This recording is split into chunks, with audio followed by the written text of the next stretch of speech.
मरहूम शहाबुद्दीन को राजद खबरगिरी नहीं कर सकता है तो आरिफ जमाल की खबरगिरी करने आएगा।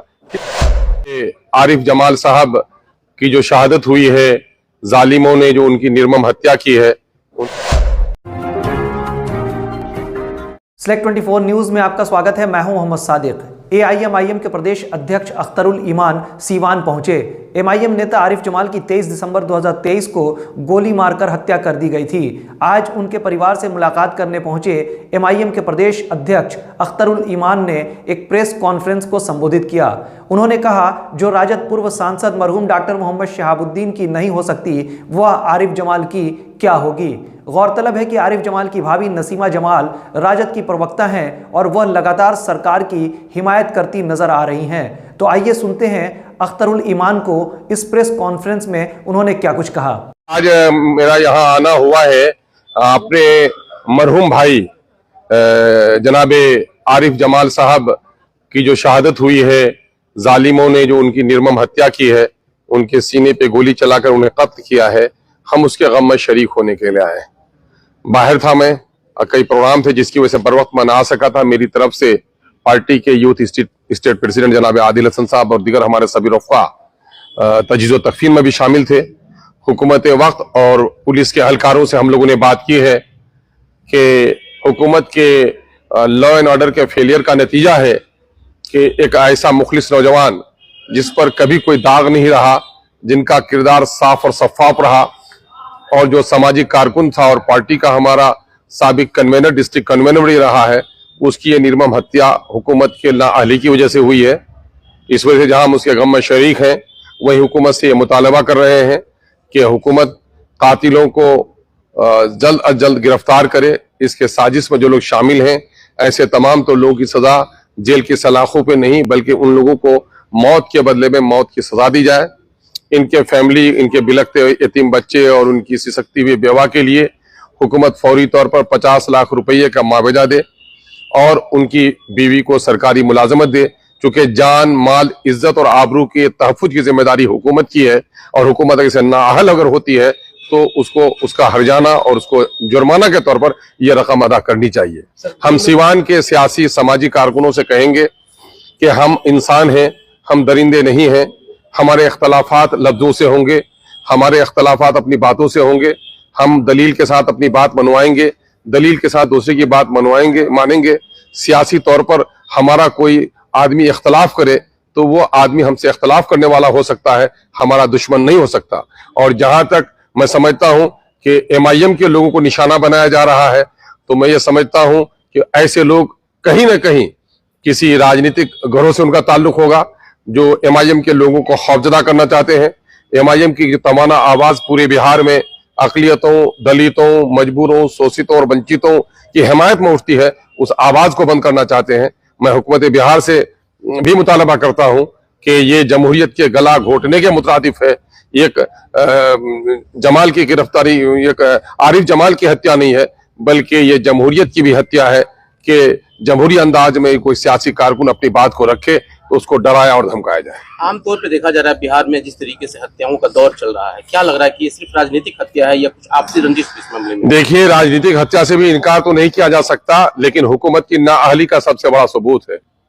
नीतीश कुमार जी ने पिछले शुरू के 5 साल जिस तरह से क्राइम को कंट्रोल उसने किया था, वो कहीं ना कहीं से नाअहल साबित हो रहे हैं।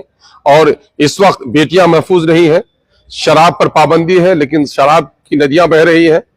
और अफसरों के दरमियान में जो अफसराना मिजाज आया है, तो मैं ये कहूंगा कि जमहूरियत पामाल होती है तो वहां अय्यारी जन्म लेती है, डेमोक्रेसी चेंज होती है हिपोक्रेसी में, और जब हिपोक्रेसी नाकाम हो जाती है तो ब्यूरोक्रेसी आती है। और पूरे बिहार में मैं समझता हूं कि ब्यूरोक्रेसी लाने में नीतीश कुमार जी ने बड़ा रोल अदा किया है। आज किसी राजनेता की नहीं चलती है, इनके अफसर बेलगाम है। पुलिस की वर्दी पहने हुए जो लोग हैं वो अपनी जिम्मेदारी को नहीं अदा कर पा रहे हैं।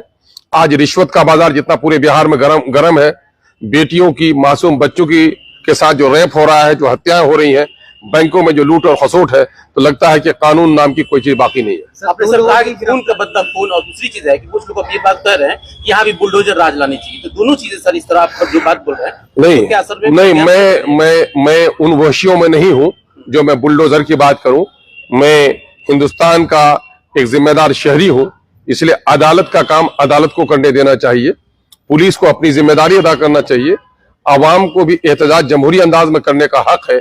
मैं खून के बदले खून इसलिए कहता हूं कि हिंदुस्तान की अदालत और आईन में खून के बदले खून की भी गुंजाइश है। आप आने वाले दिनों में देखते होंगे कभी फांसी की सजा दी जाती है, इस सजा को खून के बदले खून की सजा कहते हैं। सर, 2 लोगों की गिरफ्तारी हो गई है, पुलिस प्रशासन अपनी जिम्मेदारियों को निभाता हुआ नजर आ रहा है, क्या आप उससे संतुष्ट हैं? आपकी पार्टी संतुष्ट है? देखिए, मैं तो ये कहूंगा कि पूरे मुल्क में जिस तरह से एक मरहूम के गम में लोगों ने मीडिया के जरिए से जिस तरह अपने गम और गुस्से का इजहार किया, पुलिस ने दबाव आकर फौरी तौर पर गिरफ्तारी तो की है, लेकिन पुलिस को तमाम तर साजिश को सामने में लाना चाहिए कि कत्ल किया तो किसने किया है, किन वजूहात की बुनियाद पर किया है, इस कत्ल में शामिल और साजिश में शामिल कौन कौन लोग हैं। जब तक उन तमाम तर लोगों की गिरफ्तारी नहीं हो जाती है तब तक पुलिस अपनी जिम्मेदारी से ओहदा बरा नहीं हो सकती।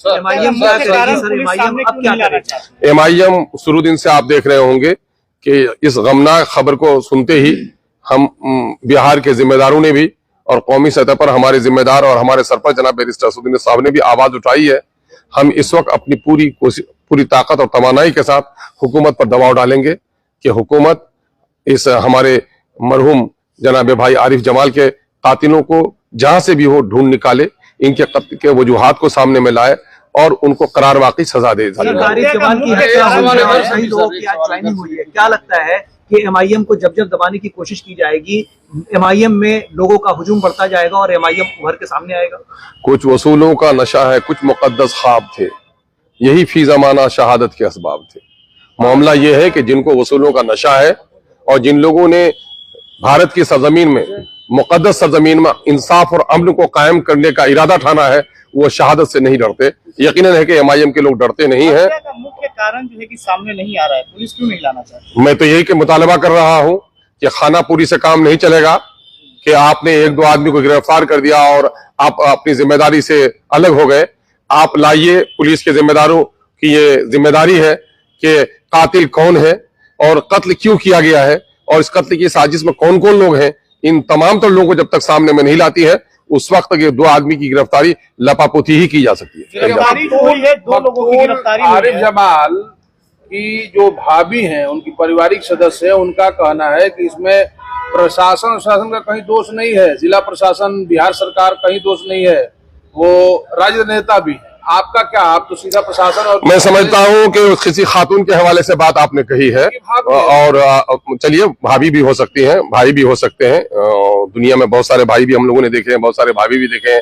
दुनिया में मोहब्बत और जुल्म की दोनों दास्तानें जुड़ी रही है। मामला ये है कि शायद मोहतरमा को मालूम नहीं होगा कि हुकूमत की जिम्मेदारी क्या होती है ना। अगर चोर चोरी करे, पुलिस उसके साथ न जाए तो चोर का कसूर, पुलिस का कसूर नहीं। पुलिस की वर्दी की जिम्मेदारी बनती है अवाम के खून और पसीने के टैक्स के पैसे से, भिखारियों से टैक्स लेकर के तनख्वाह जब दी जाती है पुलिस को, तनख्वाह दी जाती है सरकारी अमले को, इसलिए दी जाती है कि दफ्तर में बैठा हुआ सीओ रेवेन्यू का काम करे, डीएम पूरे डिस्ट्रिक्ट की जिम्मेदारी संभाले, जज फैसले करे। और पुलिस को यह वर्दी इसलिए दी जाती है कि वो जालिमों के खिलाफ लड़े और अमन पसंद अवाम के जान और माल, इज्जत और आबरू की हिफाजत करे। क्या किसी बेटी की आबरू लूट जाए तो हम कहेंगे कि रेपिस्ट कसूरवार है, पुलिस कसूरवार नहीं है? यकीनन जानिए कि जो जुल्म हुआ है जालिम कसूरवार है और पुलिस नाअहल है तो इसका भी कसूर है।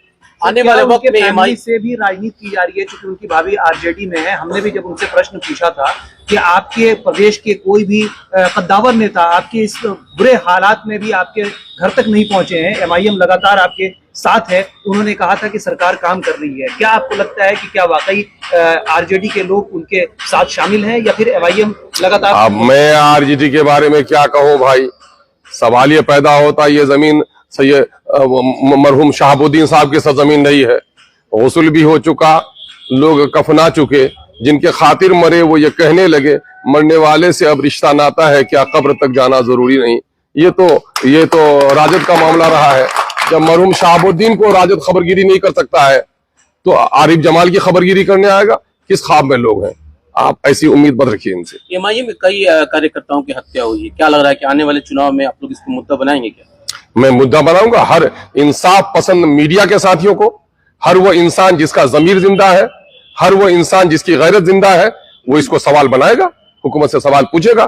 कत्ल किसी का भी हो, उसका जात और मजहब नहीं, एक इंसान का नाहक कत्ल पूरी इंसानियत के कत्ल के बराबर है।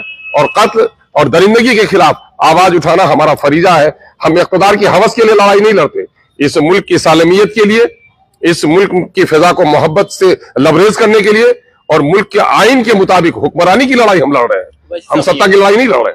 तमाम बड़ी खबरों के लिए बने रहे हमारे YouTube चैनल Select 24 न्यूज़ को लाइक, सब्सक्राइब, शेयर जरूर करें। साथ ही हमारे फेसबुक पेज को भी लाइक, शेयर, कमेंट करना ना भूलें और हमारे वेबसाइट www.select24news.in पर विजिट जरूर करें। दर्द, मिर्गी नशा, भूलने की बीमारी, अत्यधिक गुस्सा आना, घबराहट एवं नस की समस्याओं से अगर आप भी हैं परेशान तो मिलिए शहर के मशहूर साइकाट्रिस्ट डॉक्टर पंकज कुमार गुप्ता से। हमारा पता है डॉक्टर रामाजी चौधरी से 100 कदम पूरब, doctors colony, Bahadiya road, Siwan. संपर्क नंबर 85 399 43 151।